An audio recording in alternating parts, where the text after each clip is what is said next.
The most important lesson I've learned in raising worms is that they seriously just want to be left alone. It makes for the perfect pet.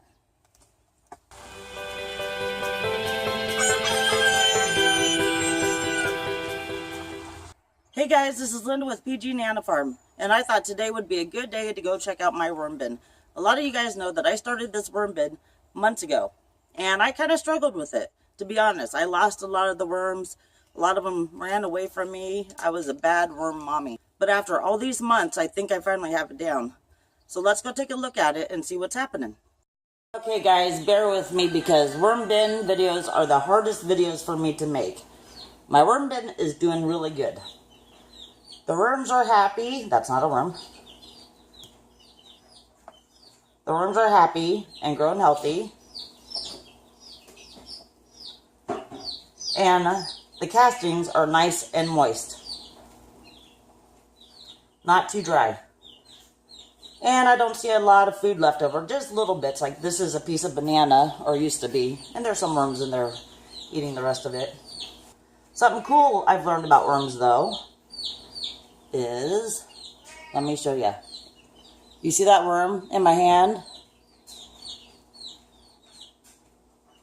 And you see that part that's kind of bubbly in the middle of them, that little section? When they grow that, that means that they are mature enough to lay cocoons. And they have babies. Each cocoon could have anywhere from 2 to 11 baby worms in it. And that's really cool. I have found cocoons in here. Let me see if I can find one now, though. That's the question.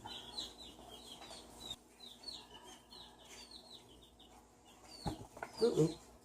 Here we go.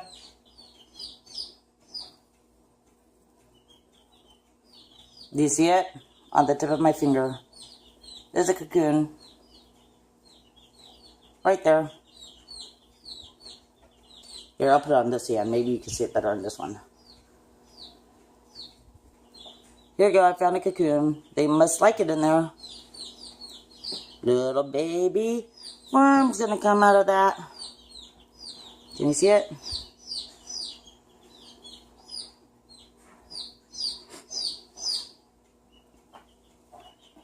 Okay, as I've been going through this, there's also a lot of little baby wisps. So they are definitely having babies. They're reproducing, and my worm bin is finally going to grow in population instead of shrink. Like you can tell, this guy is newer. He's small. Alright, so they seem to be doing really good. Everything feels good. They're happy. They're all over the place. The food is almost gone, or pretty much gone. There's like tiny little scraps of a banana left.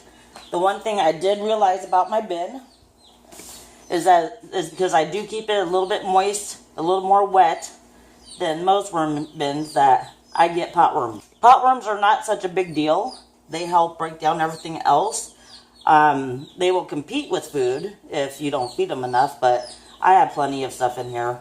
And it's not a huge population, and they're very easy to get rid of if you get too many of them. One of the ways you get rid of pot worms is you soak a piece of bread in milk, you put it in your bin overnight. The next morning you come out, and all the pot worms will be on that bread, and you just discard it. Very easy. So anyway, I'm going to go ahead and feed these guys. I have a leftover apple that's frozen that my son did not finish and stuck in the freezer for some strange reason. Works out for the worms. I'm just going to put it in there. I'm going to sprinkle it with a little bit of DE. Not a whole lot, just a tiny bit. And then cover it with wet bedding that I had pre-wet.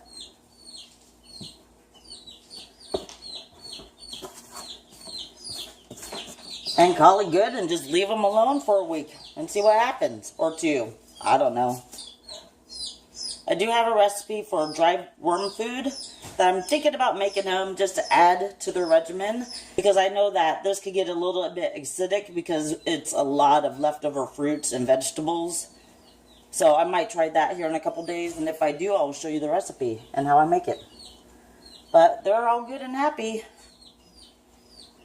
So I learned a lot by trial and error, and I also watch a lot of worm videos. Yeah, there are worm videos. There's lots of them.